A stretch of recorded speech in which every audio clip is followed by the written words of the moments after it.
There are a lot of different ways we become a citizen of a country.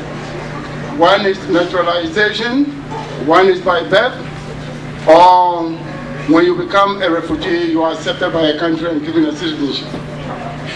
But somebody has become an African not because of what he does for a living, but because he has the passion. And you cannot do an African history and not loving the Africans, because the history is not just what is written.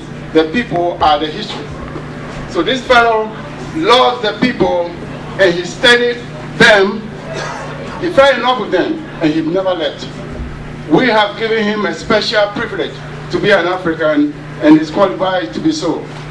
Ladies and gentlemen, let me invite someone who lives by reading about Africa and by living as an African. His name is Dr. Guy Thompson of Department of History, U of A. He is the Director of Middle Eastern and African Studies Program. He's Honored Advisor in Middle Eastern and African Program. He is Associate Professor of Middle Eastern Studies at the Department of Classics and History. Ladies and gentlemen, it's a pleasure to welcome among you Dr. Guy Thompson.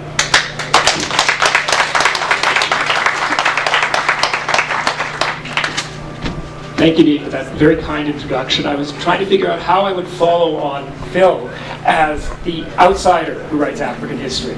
And one of the parts that I wanted to point out before I go a bit more into my talk is that one of the key parts of the way I do historical work has been particularly by interviewing and by engaging deeply, not only with what African people say, but also by trying to engage with African systems of knowledge and understanding. And that's been a core part. And it has been, for me, as somebody who spent about 6 years in Southern Africa in total, one of the most interesting parts for me has been coming to grasp very different ways of understanding and constructing and framing knowledge that play out in things that maybe, in a Western conception of knowledge, something that we would consider science, which might actually operate through a religious sphere, right, or through various types of prophecy, and coming to grapple with that and understand it in a way, and to be able to try and translate some of that to Western audiences, to help people who've been trained in a Western tradition understand some of that. Now, another big part of what I do is I teach African history at the U of A, and as Lee said, run the Middle East and African Studies program. And one of the key things that I want students to engage with and to think about is that we have a very odd dichotomy that exists in Western culture. And this is something that frames those of us who are outsiders who engage with Africa's experience, but also many of the children who are growing up in the West, regardless of their origins, will have the same experience. That on the one hand, we have this sense of Africa as the unknown, right? The idea that the legacy of that Victorian idea of the dark continent, right? Because most of you, and I know most of my students today still, when they went through Canadian school systems, about all you learned about Africa was to color that blob on the map green and write Africa across it.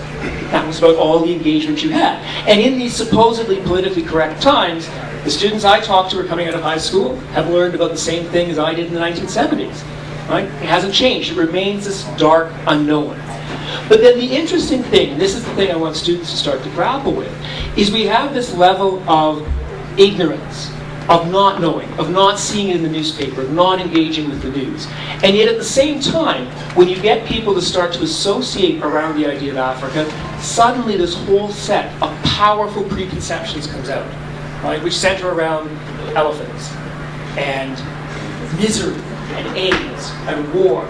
And in all of that, the one thing that's noticeably absent, and one of the things I want students to pick up first, is any sense of Africans living decent lives. Right? A feeling of accomplishment, of loving their children, of making progress, of living with joy. Right? And that's one of the first things that's missing in most of the texts. But the other thing that's really interesting, that's coded and embedded in that, is that Africa serves a very potent purpose to people who live in the industrialized world, right? Which is that Africa is the negative around which all the ideas of being modern, of being progressive, are defined, right? Africa is the foil against which all of these definitions are built. Africa is the backward. Africa is the savage. Africa is the dark and unknown. And that's one of the things that I think it's very important for those of us who are living in the West to grapple with, is the legacy of that kind of thinking and the way that these powerful constructs shape the way we read the newspapers, the way the news comes forward, the way we think, not just about Africa, but also think about ourselves as modern people, as progressive people, as technologically adept, because it's defined around that opposition.